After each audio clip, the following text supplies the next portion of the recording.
down and I live by the river. Hello and welcome to Fulham Fan News. The season is well and truly up and running, and with only 10 days left of the transfer window, things are heating up and the pressure is building to get new names through the door for Fulham.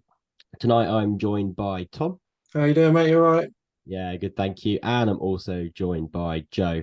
Good to be here again. Nice to talk to you guys. Lovely. Yeah, great to have you both on. And Tom's gladly handed the baton over to me to host tonight as well.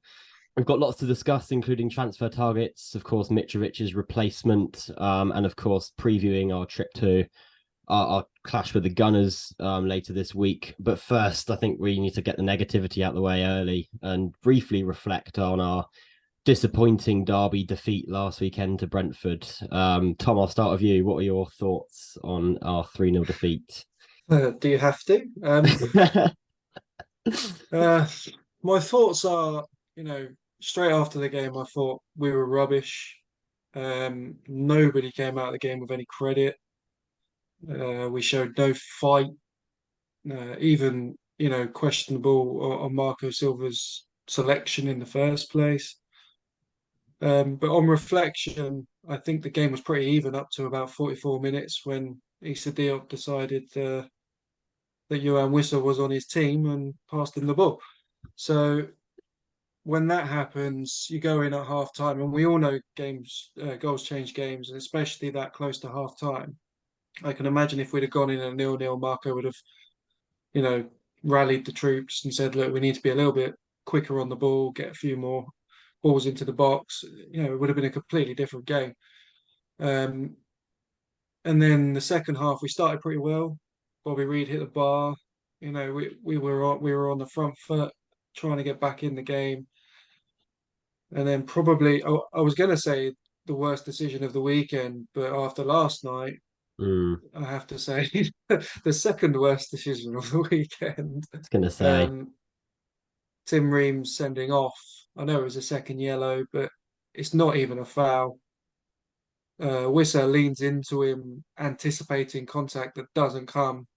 He's off balance. He swings for the ball. He misses the ball, and then the referee points to the spot. And I think we were all just completely dumbfounded, completely perplexed by what had gone on.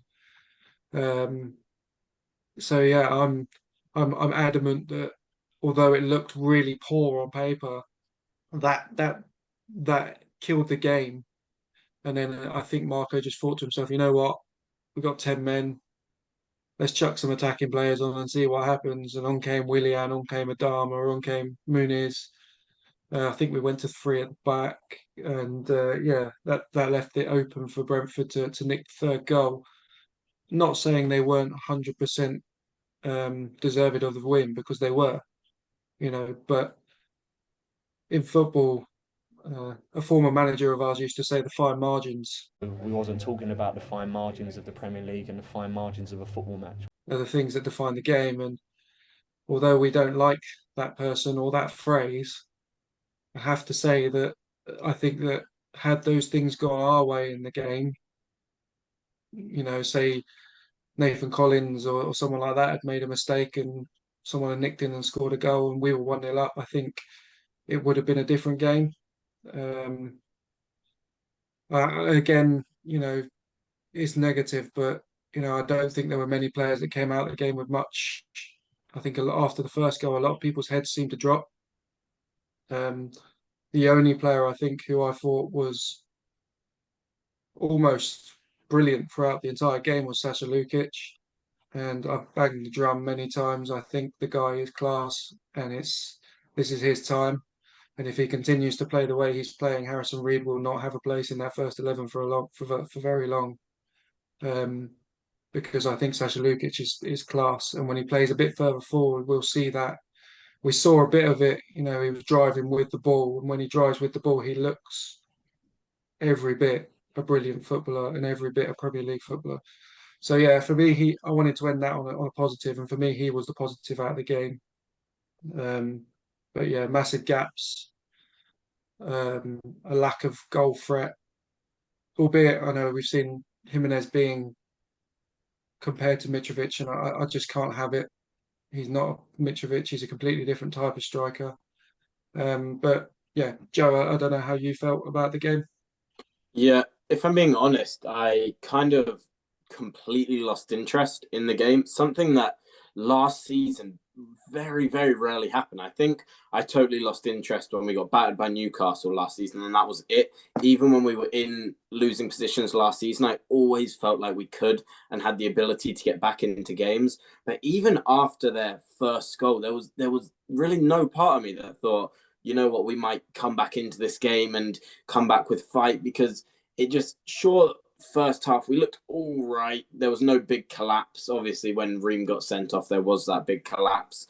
But as soon as Diop gifted them that goal, I really felt like there was nothing was going to happen. I lost interest completely. I paid really little attention to kind of Adama's debut and stuff like that, which isn't a great way to start a season that I was so excited for us to get back and so excited to watch us play football. It's so clear that we need these players in. I think Arsenal, obviously we'll get into that, but that could be a shit show, to be honest, if things stay how they are at the minute. Looking at the refereeing decision, it was his first ever Premier League game that he was refereeing, and throughout the game I was quite impressed. I thought that he was letting lots of things go, and he looked like he'd come into the game thinking, look, I'm going to let this game flow. He'd let a lot of hard tackles. He'd let players get away with a lot of hard tackles. Sasa Lukic was, flying about the pitch, tackling players, and the ref looked happy with them. And then it's so odd that it wasn't even a nudge. It's like you say, Visser comes into Ream. If anything, should be given the other way around. We know Ream isn't the sort of player at all to kind of dive and fake contact. So he wasn't going to go down after that. But if anything, it does get given the other way, in my opinion. I think it's total rubbish. And I understand the red card, because if it's a penalty, then it's a yellow card, meaning that it's a red card. So it's less to do with the red card and more to do with the fact that it shouldn't have been a penalty in the first place. And I don't think, can we appeal second yellow cards? I don't think we can. Don't think Can so. we? But to be honest, I'm happy. I have wanted to see Bassi. I wanted to see Bassi starting the game. I was a little bit unsure about the lineup. I thought if Palhinha's fit enough to play 30 minutes or however much he played, then he's fit enough to play the whole game, I thought. But I mean, I guess Marco knows better than me on that front. But it was so poor, so lackluster. I totally agree with what you said, Tom, about Jimenez. And I don't want to jump on him too early, but I thought this from just the first game, I really don't think is good enough. And I want to jump on to fully supporting him. I'm going to fully support him, but I really don't think he's good enough. And I'm wondering when we're going to see Carlos Vinicius come back into the starting 11, because he seemed to be really finding his groove. And why let him lose that groove that he'd taken so long to found, just so he can try and spark some sort of form in Jimenez from 3 years ago, or however long ago Jimenez was last performing. Obviously, we got some money now to go and get a new striker, but something seriously needs to happen, because now we've got Arsenal creeping up on us, who are a lot stronger of a side than Brentford. So who knows how that could go down. Yeah, it wasn't a brilliant display, and it could go anywhere on the weekend. But I think the whole situation with the whole second yellow card and red card, and it was completely baffling, and it really did kill the game off. Because, like you say, I lost interest after that happened. Because the first goal, you think, yeah, it's just before half time. Marco will change things up a little bit, try and improve in the second half, and it just didn't happen. And then that happened. Of course, we've seen it all weekend, plus even in the first week as well. They said they were going to tighten up on yellow cards, and they certainly have. But the way the season's going, we could end the season on like 500,000 yellow cards and whatever else red cards, because they're just flying around. So it does make me worry for how many Palhinha tackles are going to get given as red cards this season, though. Considering the amount of times he's gotten away with it last season, but at the same time, not the best performance. Looked a bit toothless going forward, and Brentford didn't look back after that. After we went to 10 men, of will we improve? We'll have to see in the next couple of weeks. But of course, when you've got two of the title contenders up next, it's going to be quite difficult to bounce back immediately. I guess we'll have to put the negativity behind us for now. Before we do, though, I mean, Saturday also did see the transfer saga of the summer draw to a close as the club confirmed that Alexander Mitrovic did complete his move to Al Hilal with a very, very brief and blunt confirmation on the website, which I think is fair considering how he's gone about this entire transfer. It did also just rub salt into the wound with the whole Brentford defeat as well. It's a shame to see it end this way. Joe, I'll start with you. What are your thoughts on Mitrovic leaving? It felt like my partner of years had cheated on me, seeing him in the Al Hilal shirt, pointing at the camera, saying whatever, like, "Oh, I'm Mitro and I'm on fire, and your defense is terrified." It made me genuinely feel a little bit sick, like I'd walked in on my partner cheating on me. The cheek of Al Hilal to use, obviously they weren't actual Fulham fans, they were actors, but the cheek of them to film their announcement video at our stadium. Oh, that really grinded my gears as well. I mean, realistically, we've known that he's going to be going for a while now. I say we've known, it's been up in the air a little bit, but we've known that there's been a very strong possibility that he could be going. And it is sad. It's sad to see such a long-serving and a player that served us so well depart the club. When people mention Fulham, they kind of think of Mitrovic straight away. So it is sad, but I'm sure that we'll find so many more players that care properly about the club. It is such a sad way for him to leave, going for the money, and I wouldn't be surprised if he hates it out there and wants to come back in maybe not back to Fulham, but back to European English football in a few years, because I feel like he is a player that has that fight about him, and he loves Serbia as well. I don't see how he's going to be fit for the Serbian national team if he's playing in Saudi Arabia. I just don't think I'm going on a tangent here, but I just don't think any of the players that have shipped themselves off to Saudi are going to be fit enough to play against top class European players in like World Cups and stuff like that. But I mean, it's his decision. He wants to go for the money. Fair play, I guess, but it's pretty hurtful and hurtful to our season as well, I think.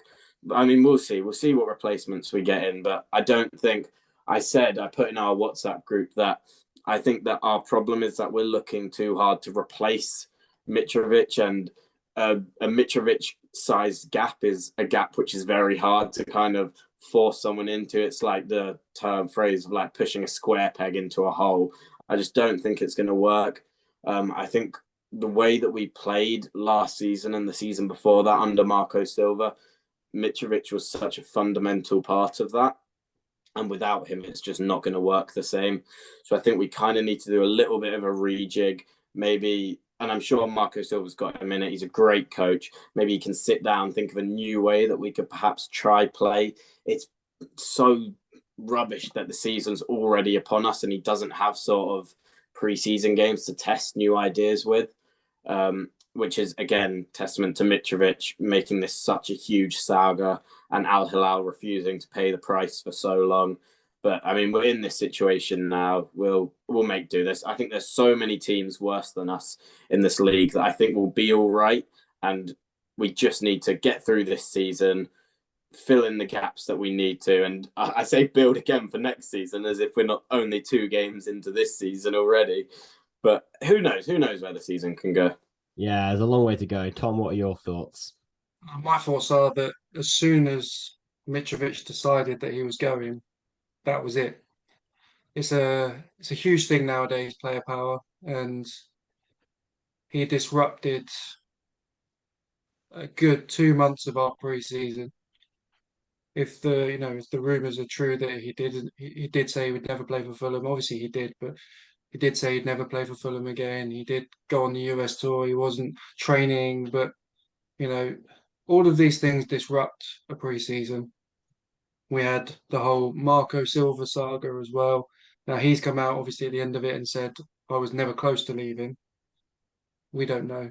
But for me, I'm just glad it's over. We have money in the bank.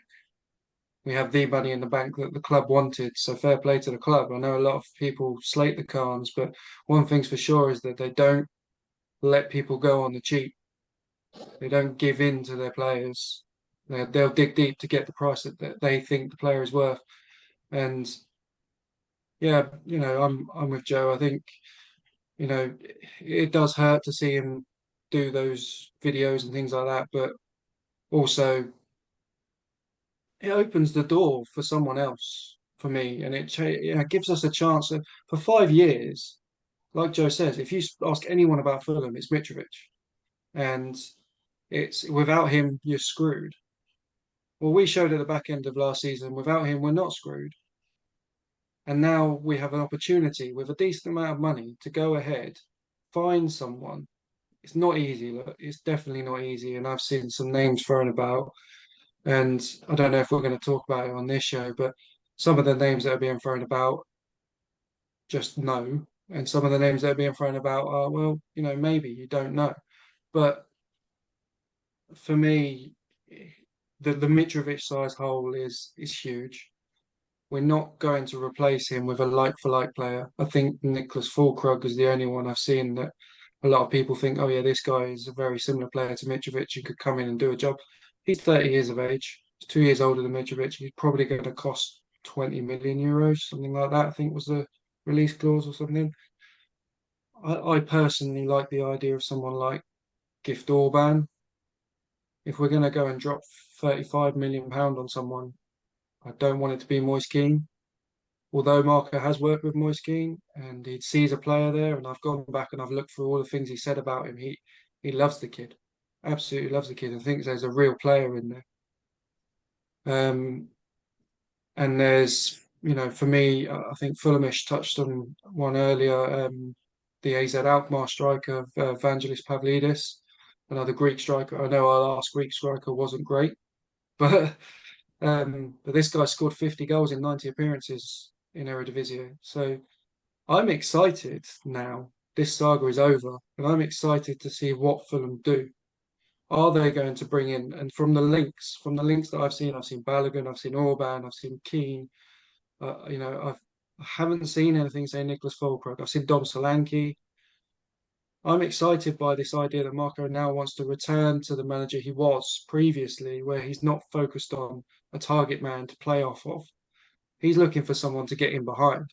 He's looking to stretch games. He's looking for pace. And I'm excited by that. And I think all Fulham fans should be, to be honest. I know we're all panicking about this window. We're all worried about what's going to happen because we've only signed, if you include Willian, we've signed 4 players. But it's Fulham. We're always waiting to the last minute to get the best deal for the best players that we can possibly get in. We don't have a huge wage structure. We don't have huge amounts of money. So having this £50 million in the bank, other clubs are going to know that we've got it. So they're going to be like, nah, we're not going to give you this player for peanuts. We know you've got the money. But come deadline day, when they need to get rid of someone, they're going to come knocking on our door. And I'm 100%, if Callum Hudson-Odoi is still at Chelsea on deadline day, Chelsea will be on the phone to Fulham saying, okay, we'll take the 4 million. And I think that's why we've dropped out now. I think that's why we've said it, because it's come out today that Everton aren't in the race because his wages are astronomical. Forest, maybe, but apparently Chelsea, according to Fabrizio Romano, Chelsea aren't even talking to Forest about Brendan Johnson. So that's a non-story. So what happens with Hudson-Odoi? He waits. He said that he wants to join Fulham. Fulham obviously know that. Chelsea know that. Let's see what happens. But yeah, in terms of a striker, I'm buzzing. I'm really excited to see who we get in. And I'm really excited to see if Marco can make something of Moise Kean if he comes. I'd like it to be a loan with an option or something like that. But if he can get someone like that, as well as someone else on top, if we can get a Gift Orban and then a Moise Kean on loan, why not? Tom, you've inspired me. I'm excited now. Your speech you put it back into me. I'm excited for the new chapter. It does feel like we're entering a new era. I think if one thing is for certain, I won't be singing "Free from Desire" the same for a while. I'll have to get used to that. I'm not singing Mitro's on fire, but anyway, all good things do come to an end, and it's a shame to see Mitrovic leave. But as you say, it's an exciting future, and we've got a lot to look forward to as a club, no matter what happens this season. As you've mentioned there, Tom, we've got various transfer targets. As you said, Balogun, Gift Orban, Moise Keane is the one you spoke about the most. Of course, we're still looking at other areas as well. I think the one I saw today was Ismail Jakobs as a fullback option. Do you guys know much about him? He's a Senegalese international, 24 years of age, I think. Plays a left back for Monaco. He's a good player. He's quick. He's very similar, I think, to Robinson. He's not as quick as Robinson, but he's very similar to Robinson in the way that he plays. He likes to get forward. He likes to join the attacks. I'd say his delivery is a bit better than Robinson's, but again, like Robinson, he has those lapses in concentration from what I've seen. But with Monaco looking at Tosin, maybe we are talking to him. Maybe there is something there. Maybe there's something that we can do with Tosin as well. Obviously, I know we saw the other day the Spurs link with Tosin. We want to send Tosin to Spurs and get Eric Dyer in return. And for me, I know a lot of people would just no. For me, I think it's a brilliant addition if we can get Eric Absolutely. Dyer. The guy's multi-capped by England. He's captained Spurs. He's a solid defender, but also in his younger days, and I'm sure he still could. He stepped into defensive midfield, and I think under Mourinho he did it for a while as well. And you don't. I don't know how many games he played under Mourinho, but you don't get the praise that Mourinho gave him when he was at Spurs if you're not a good footballer. So yeah, I mean, don't write off signing players. I guess what I'm trying to say is don't write off players that we're going to sign or may sign before they've even signed. We should know that by now. Willian, Pereira.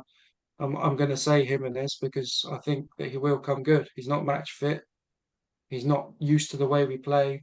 But the one good chance that he's had, he hit the post with at Everton last week. He made something out of nothing there, and I believe that he will come good. I thought it was a bit odd that Vinicius didn't even make the squad at the weekend. Something maybe going on there. Maybe I don't know. But yeah, I think Ismail Jacobs, if he was to come, he'd push Robinson all the way, to be honest, because again, another full international. Yeah, as you say, I think Eric Dyer would be a great addition as well, and I hope we can advance something there with the Tosin deal. Same with getting Jakobs as well. Joe, we haven't spoken to you much about strikers. Obviously, we've listed a few. We've got Balogun, Orban, Moise Keane, and various others on the radar, and probably even some we haven't been linked with yet. Who would be your ideal replacement in that number 9 role? So my ideal replacement, one that I've heard kind of drifted about, for me, a player that I'm a huge fan of is Dom Solanke.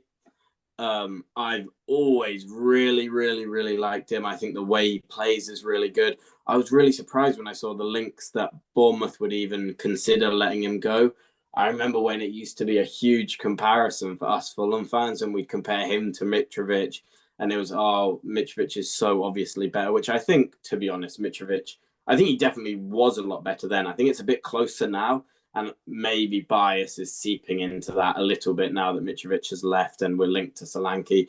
But I think he's a great player. I think he could perfectly fit into Marco Silva's system where he kind of drops deep and brings in other players. We've seen how well he's brought in players like Philip Billing for Bournemouth.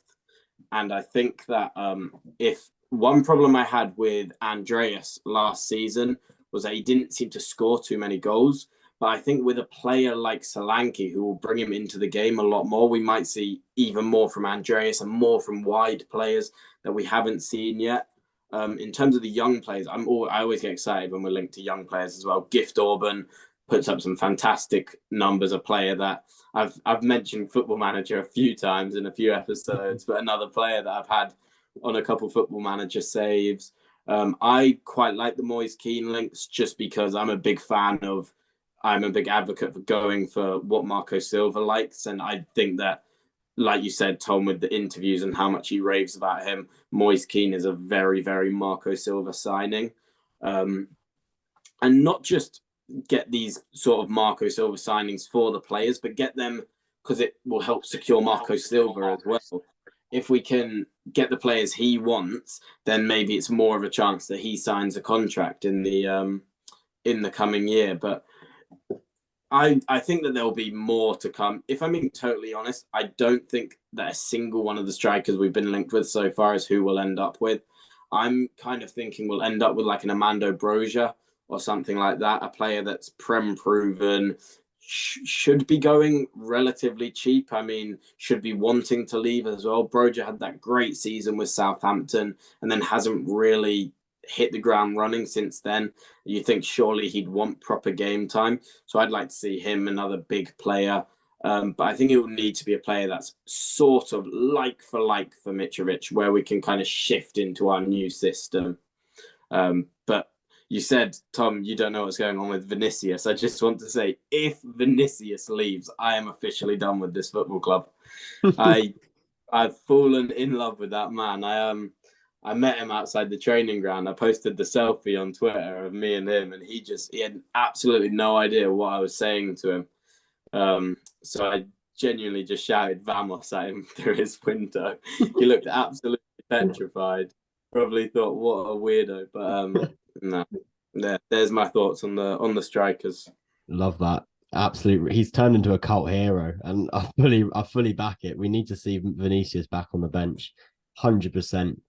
And we might see him back on the bench this Saturday as we take on Arsenal at the Emirates Stadium, which is likely to be one of those games where we end up losing by a lot, considering what's happened in recent weeks. But we can't rule out the fact that we may bounce back from Brentford. We don't know. So it's going to be an interesting game. I mean, Arsenal are likely to score. I think the chances of us keeping a clean sheet are low. Of course, Ream suspended for one game. Polina is back. That's a boost. Should he start? I reckon he should, because if he's fit, then why not play him? Of course, we've got Pereira back as well. And we do have the Mitrovic size gap to fill, but I think for a few weeks until we sign someone, I think we could potentially hold up put up a good fight at least. Tom, I'll start with you. What are your thoughts ahead of the Gunners? Well, first of all, you didn't ask me who my ideal striker was going to be. Oh, sorry. Who's your ideal striker? So for me, it's Pavlidis from AZ Alkmaar, just because the guy's put up incredible numbers. He holds the ball well. He's got a bit of pace about him. If you haven't watched him, go check him out on YouTube because he has got a bit about him. He's only 24 years of age, and from what I've seen, he's roughly available for around 15 to 20 million euros, which I think money bang for your buck. You know, he's a decent shot. You know, shot in the dark, basically. Someone we've not been linked with. The other one I've been thinking about, and I don't want to say it, but I'm thinking that maybe if he's still there on deadline day, is Tony Khan going to go and ask Chelsea about Romelu Lukaku? I saw We that can't afford earlier. his entire wages, but I feel like maybe we could put up 50%, roughly around £100,000 a week, offer him full game time, Would love that. get half those wages off Chelsea's books. I just have a feeling that something like that could happen. He's set on Um, Italy at the minute, though, isn't he? Isn't he like set on going to one of the Italian clubs? Or is Yeah, that? well, neither of them won him. So, Yeah. he's and forced to play in the. He's forced to train with the under-21s at the moment. I saw a report before I yeah, came on. yeah, I just have a funny feeling. I also believe that there will be one or two head-turning transfers that come Fulham's way on deadline day. I just have a feeling, you know, we're holding out for that midfielder that we want, and I feel like it's going to be a 20, 30 million pound player. But back to the game on Saturday, I think we'll surprise people because I think last season when we played these top teams, we really dug in and we made them fight for their win when Palhinha was playing.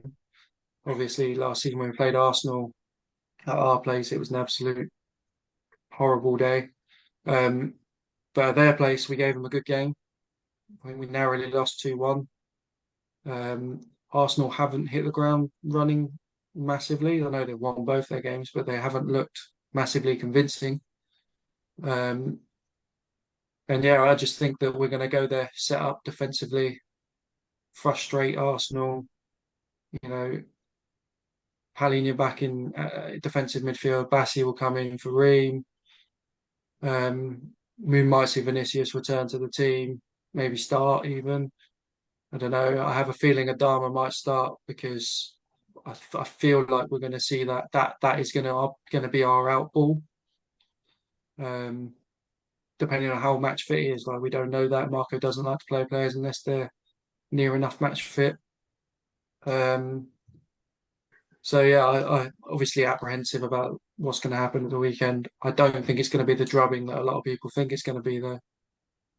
Yeah, that's pretty fair. Joe, what are your thoughts? Yeah, my first worry is the train strikes on the day. I'm worried that I'm going to get all the way up there, watch us get battered, and then have absolutely no way to get home. But in terms of the game itself, I am equally worried, I'd say, for what could happen. Tom raises a good point as to Arsenal haven't been on the top of their game so far this season, but in a way that worries me even more because I'm sure Mikel Arteta will be kind of drilling them like, guys, this is a great opportunity against a side that have just lost 3-0 to Brentford. Let's go out there, show the rest of the league what we've got. Palhinha will, you'd assume so, be back in the starting 11, which will be a huge plus. Obviously, last season, whenever we played without Palhinha, we weren't great. So I don't think the first two games are a great representation of how we're going to do this season. I think this game will be a better representation with a stronger side. I'm hoping we see Vinicius in, see Bassi in, a player who I'm surprised we haven't seen in the league already, considering how well he did against Hoffenheim.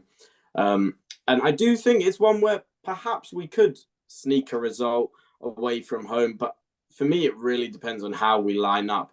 It will be interesting to see whether Adama is going to start or not, or whether he is going to be play the sort of role that Dan James played last season and only really be his use as an impact sub from the bench. And he does have impact. I mean, imagine you've ran around for 70 minutes on a football pitch and then suddenly you see Adama Traore getting oiled up to come on and run against you. You would not be too happy. But I think, look, if I'm being honest, I don't think we're going to win. I don't think we're going to draw. I think we're going to lose. I'm very pessimistic, but I'd love for us to go out there and surprise people, finally kind of grab onto this league.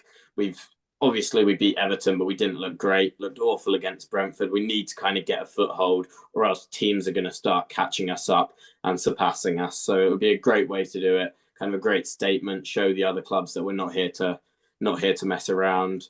But if I'll do a cheeky little score prediction, and I've said that I think Arsenal will win, but I can't score predict against Fulham, so I'm going to go for a 1-1. Ooh, 1-1 draw starting us off. Tom, what's your score prediction? Yeah, similarly to Joe. I mean, like I said, I don't think that it'll be the drubbing that a lot of people think it'll be. I went for a 3-2 victory against Brentford, so you know it's probably going to be a 4-0 win to Arsenal. But no, I just have a feeling that we are going to be a bit more tight at the back. You know, not really stretch the game. I think against Brentford, we looked to attack when I know we didn't really attack, but we looked to attack. Whereas against Arsenal, I just feel like we're going to go there 10 men behind the ball and wait it out as long as we can, and then maybe try and hit them on the break with Adama Traore, with Andreas Pereira. Just to touch on it, I don't think Harry Wilson's had a great start to the season. I don't think he's hit the heights he ended last season with, and that's another reason I wouldn't mind seeing Adama come in. Just something different. Arsenal have had trouble at left back since the start of this season. I think Zinchenko's back for the game against us, but let's chuck Adama against him and see just how fit he is. Because their balance looks way off. You saw it last night. They look way off because they have no left footer at left back. So yeah, based on the things that I've been saying, I'm probably gonna err on the side of caution. I don't think we'll score, but I'm gonna say 0-0. 0-0. Ooh, interesting. I think it's going to be an interesting game. As you say, you've raised good points there. all I want to see is a better performance. I'm not expecting us to win, but just a performance that is better than Brentford and really represents ourselves more than the previous two games. Of course, with Plenia back and Mitrovic now no longer involved, I think a better performance will give us hope, even if we do lose. Sorry, I think that's going to be a huge thing as well. I think a lot of people don't realise how much the Mitrovic saga would have impacted the dressing room. Is he staying? Is he going? You know, there were talks that he wasn't talking to some people. I don't know if any of it's true, but yeah, you know, I think having that weight lifted will help the team. Yeah, definitely. And on that note, I'm going to give a 2-1 score prediction to Arsenal. I don't like predicting Fulham to lose, but I think it will go the same way as it did last season, and they'll score late on after it remains 1-1 for the majority of the game. But as always, we'll see which way it goes. So anyway, boys, it's been a pleasure speaking to you tonight. Well, thanks for having us, mate. No worries. Of course, as usual, we do have a partnership with Foco UK, so do visit the link in the description and go and get your hands on some lovely Fulham merchandise if you need to lift your spirits after some negative rumours and stuff over the last few weeks, negative news, anything like that. So yeah, come on Fulham for the weekend, and we'll see you in the next episode. Round and round.